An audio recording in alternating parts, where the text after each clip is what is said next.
परम पूज्य श्री हरिशरण जी महाराज द्वारा रचित श्री राधा चरितामृतम के अगले अध्याय में प्रवेश करते हैं, जिसका शीर्षक है ओए तुमसे बतियाएंगी। जय जय श्री राधा कृष्ण। श्री कृष्ण प्रकट हो गए, होने ही थे कृष्ण प्रकट।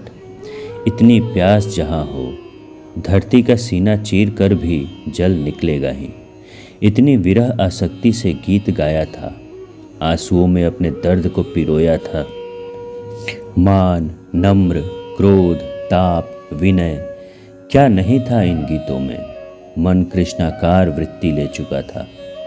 तो प्रकट हो गए कृष्ण। कुछ गोपियाँ थी जो भागी, क्योंकि पीछे के कुंज में प्रकट हुए थे श्याम सुंदर। वो गोपियाँ भागी पीछे की ओर, पर हंसी ठिठोली अभी भी सूझ रही है श्याम सुंदर को। 4 हाथ लेकर प्रकट हो गए, चक्र, शंख, गदा और कमल। 4 हाथों में यही सब था। ये देखने में तो हमारे श्याम सुंदर लग रहे हैं, पर नहीं है ये हमारे श्याम सुंदर। सखियों ने कुछ देर ध्यान से देखा, फिर निर्णय दे दिया, नहीं है ये हमारे श्याम सुंदर। कैसे कह रही हो? अरे देखो ना, इनके तो 4 हाथ हैं, पर हमारे श्याम सुंदर के तो 2 ही हाथ हैं। फिर वो तो बंसी भी बजाते हैं, इस शंख चक्र से उनका क्या प्रयोजन? वो तो चंचल है, ये तो शांत है।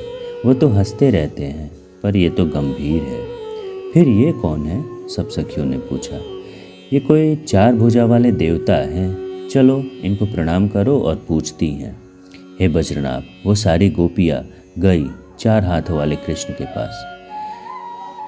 हे 4 हाथ वाले देवता, हम बहुत दुखी हैं, हमारे ऊपर इतनी कृपा कर दो कि बताओ हमारे प्रियतम कहाँ गए। वो तुम्हारी तरह ही लगते हैं, हाँ बिल्कुल तुम्हारी तरह, पर उनके 2 हाथ हैं और वो बांसुरी भी रखते हैं। गोपियों की बातें सुनकर कृष्ण थोड़ा मुस्कुराए, बोले कुछ नहीं। हाँ, वो मुस्कुराते भी तुम्हारी ही तरह हैं। सब गोपियाँ हाथ जोड़ने लगी। बताओ ना देवता, हमारे कृष्ण कहाँ गए? फिर विलाप करना प्रारंभ कर दिया था गोपियों ने। उस तरफ जाकर गोपियाँ रो क्यों रही हैं? श्री राधा रानी ने अपनी सखी ललिता से पूछा। हे राधे, उधर कोई 4 हाथ वाला देवता आया है, सब गोपियाँ उसी से प्रार्थना कर रही हैं। ललिता सखी ने उत्तर दिया। क्या? ये तो माधुर्य की भूमि है, वृंदावन, यहाँ ऐश्वर्य का क्या काम? 4 भुजा तो विष्णु भगवान के होते हैं ना? श्री राधा रानी ने ललिता की ओर देखते हुए कहा। पर इस वृंदावन में विष्णु या ईश्वर का क्या काम? चलो तनिक मैं भी तो देखूं कि ये है कौन। श्री राधा रानी जी उठी और अपनी अष्ट सखियों के साथ उसी कुंज की ओर चली। पर ये क्या? जैसे ही श्री राधा रानी वहाँ गई और 4 भुजा वाले कृष्ण के पास जाकर खड़ी हुई, वज्रनाभ, श्री राधा रानी की माधुर्य शक्ति के आगे कृष्ण की ऐश्वर्य शक्ति कमजोर पड़ जाती है। और आज भी वही हुआ। श्री राधा रानी आगे बढ़ती चली जाती हैं। कृष्ण श्री राधा रानी को देखते हैं, देखते ही उनकी ईश्वरता क्षीण होने लगती है। बढ़ते बढ़ते श्री राधा इतनी आगे बढ़ जाती हैं कि कृष्ण को छू लेती हैं। बस कृष्ण को जैसे ही छुआ श्री राधा ने, तुरंत 2 हाथ गायब कृष्ण के। संपूर्ण ईश्वरता कहीं खो गई, क्योंकि माधुर्य के आगे ऐश्वर्य टिक ही नहीं सकता। बस फिर क्या था? हर्ष उल्लास में मग्न हो गई गोपियाँ। कृष्ण को कोई निहारने लगी अपलक, कोई गले लगाने लगी, कोई अपना सिर कृष्ण के कंधे में रखकर झूमने लगी। पर श्री राधा रानी ने हाथ पकड़ा कृष्ण का और पुनः उसी यमुना के पुलीन में आ गई। यहाँ फिर क्यों? चंद्रावली ने श्री राधा रानी से पूछा। क्योंकि यह यमुना का पुलीन है, यहाँ कोई लता, वृक्ष, कुंज इत्यादि नहीं है।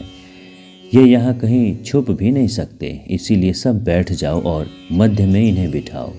चंद्रमा के पूर्ण प्रकाश में अब इनसे बातें होंगी, बतियाएंगी हम। बस फिर क्या था? सब चारों ओर से घेर कर बैठ गई। मध्य में खड़े हैं यमुना की बालुका में कृष्ण। सभी सखियों ने अपनी अपनी चूनर उतारी और कृष्ण के आगे रख दी। इसमें बैठ जाओ, सखियों ने कहा। सबने यही किया। हजारों चुनरी वहीं बिछ गई, पर सबसे ऊपर श्री जी की चुनर नीलांबर, वो जब बिछी तब उसमें जाकर श्याम सुंदर विराजमान हुए। सब गोपियाँ देख रही हैं, कोई गुस्से में है, कोई अभी भी रो रही है। हम सब तुमसे कुछ पूछना चाहती हैं, बताओगे? श्री राधा रानी ने सब सखियों की ओर से पूछना शुरू किया। तुम बुद्धिमान हो, हम तो गवारन हैं। अब हमें समझा दो, क्योंकि समझाने में भी तुम निपुण हो। श्री राधा रानी नयन मिलाकर कृष्ण से बतिया रही थी। क्या पूछना है, पूछो, श्याम सुंदर ने हंसकर कहा। श्याम सुंदर, 3 प्रकार के लोग होते हैं। एक प्रेम के बदले प्रेम करते हैं, एक वे होते हैं जो प्रेम न करने वालों से भी प्रेम करते हैं, और एक वे होते हैं जो प्रेम करने वाले से प्रेम न करे, उन्हें कष्ट और दुख दे, स्वयं प्रसन्न हो। इसमें श्रेष्ठ कौन है? श्री राधा रानी ने ये प्रश्न किया श्याम सुंदर से। गंभीर हो गए थे श्याम, फिर बोले, प्यारी, प्रेम करने के बदले प्रेम, ये तो स्वार्थ हुआ, है ना? हाँ, प्रेम तो वो श्रेष्ठ हुआ जो प्रेम न करने वाले से भी प्रेम करता हो। पर ये जो तीसरे दर्जे के प्रेम के संबंध में तुमने पूछा है कि प्रेम करने वाले को भी दुख दे या कष्ट दे, आज ये बनमाली गंभीर होकर बोल रहे थे। जो प्रेम करने पर भी प्रेम नहीं करता, तो इस प्रकार के 2 लोग प्रसिद्ध हैं, एक आत्माराम और एक पूर्णकाम। हे मेरी प्यारियों, आत्माराम तो वह है जो अपनी ही आत्मा में रमण करता है, यानी ऐसे सिद्ध महात्माओं से प्रेम करना, ये तो जीवन की धन्यता है, चाहे वो प्रेम करे या ना करे। पूर्ण काम से प्रेम करना ये भी उपलब्धि ही है, क्योंकि जिसकी कामनाएं पूर्ण हो चुकी हो वह एक प्रकार से निस्वार्थी ही हुआ। तो फिर ऐसे स्वार्थ रहित मनुष्य से प्रेम करना ये उपलब्धि है जीवन की। पर इसके अलावा जो प्रेम करने पर भी प्रेम नहीं करते, वो या तो कृतघ्न है। कृष्ण गंभीर ही बने रहें और बोलते रहें। ये कृतघ्नि क्या होता है मोहन? प्रश्न किया श्री राधा रानी ने। कृतघ्नि उसे कहते हैं जो किए हुए उपकार को न माने, कृष्ण का उत्तर था। और एक निम्न श्रेणी और होती है, द्रोही कुपुरुष। कृष्ण ने गंभीरता के साथ ये बात कही। हे ब्रज गोपियों, जो प्रेम का बदला प्रेम से न चुकाए, वह अगर आत्माराम नहीं है, पूर्ण काम भी नहीं है, तो वह अवश्य कृतघ्नि है या द्रोही कुपुरुष है। तुम क्या हो? श्री राधा रानी ने कृष्ण की आंखों की गहराई में देखा और पूछा। सकपका गए कृष्ण इधर उधर देखने लगे। बताओ, तुम आत्माराम हो नहीं, पूर्ण काम भी नहीं हो। अगर आत्माराम होते तो हमें क्यों बुलाते बांसुरी बजाकर? पूर्ण काम नहीं हो, पूर्ण काम भला माखन चुराएगा, चीर चुराएगा? तो क्या ये कृतघ्नि है? चंद्रावली ने श्री राधा रानी से पूछा। नहीं, कृतघ्नि तुम नहीं कह सकती इन्हें, क्योंकि ये किए का उपकार ये मानते हैं। हमने रोते हुए गीत गाया, ये आ गए। फिर ये क्या है? सब हंसने लगी।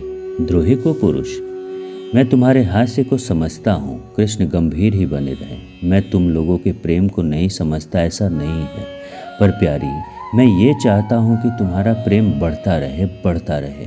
इसीलिए ही मैं अंतर्ध्यान हुआ था। इस विरह से प्रेम बढ़ता है और बढ़ा भी है। जैसे हे प्यारी, निर्धन को धन मिल जाए, फिर वह धन खो जाए, तो उस निर्धन की समस्त वृत्तियाँ उस धन पर ही लग जाती हैं। हर समय वह धन का ही चिंतन करता रहेगा। ऐसे ही मैंने सोचा था कि मैं तुम्हें मिल जाऊं, फिर विरह दे दूं, तो इससे प्रेम और बढ़ेगा। हाँ, और मैं देख रहा हूं कि पहले की अपेक्षा प्रेम और बढ़ा ही है।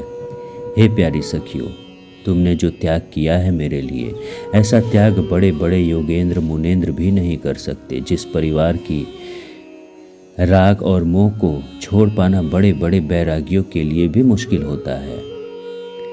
तुमने उस राग मोह ममता की पक्की रस्सी को क्षण में ही तोड़ दिया और मेरे पास चली आई। तुम्हारे जैसा त्याग किस त्यागी ने आज तक किया होगा।